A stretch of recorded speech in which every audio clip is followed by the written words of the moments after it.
on asperge la maison de contaminants. On contamine aussi chacun des nids. Il faut qu'ils descendent dans chacune des cellules, toutes les branches du nid. Avec la pluie qu'on a eue au mois de mai, les gros booms de chaleur du mois de juillet aussi ont créé une explosion finalement. Parce que la chaleur, c'est les œufs, c'est comme la pouponnière pour nous. Et ils vont chercher à stocker pour l'hiver prochain. Tu sais, la fourmi de la cigale, là.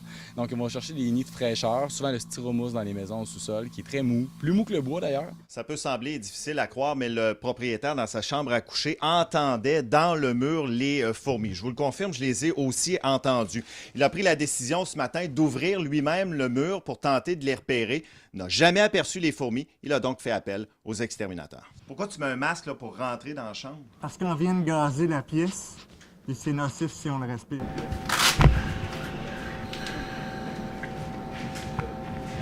Là, on vient de trouver une guerrière, dans le fond, qui fait partie de la colonie principale. Si on le voit bien, on va voir ses pinces là, dans le devant.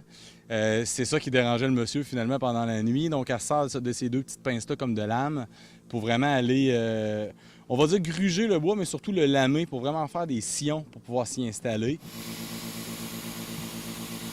Qu'est-ce qu'on fait en ce moment et pourquoi on le fait? Là, on est en train de faire un test de fumée, on appelle ça un brumissage. C'est un peu comme une fumigation, mais avec un produit un petit peu plus lourd. Le but, c'est de comprendre là, les fourmis, quel chemin ils vont réutiliser pour sortir. Comme ça, on comprend les routes biologiques. Fait que si jamais on passe par le fil, on va commencer à avoir de l'activité. Si on sortit par en bas aussi, peut-être qu'on va voir certaines failles à la bâtisse aussi. Pour éviter d'attirer les fourmis à l'intérieur de la maison aussi, on recommande d'éviter les amoncellements de branches ou de bois de la sorte. D'éviter aussi d'avoir des herbes hautes à proximité de la maison parce que bien souvent, en surface, on n'y voit absolument rien. Mais c'est en dessous que les fourmis nous réservent des surprises. C'est elle et toute la colonie qu'on cherche donc à exterminer pour éviter qu'ils fassent ce genre de ravages. Sébastien Dubois, TVA Nouvelles, à Québec.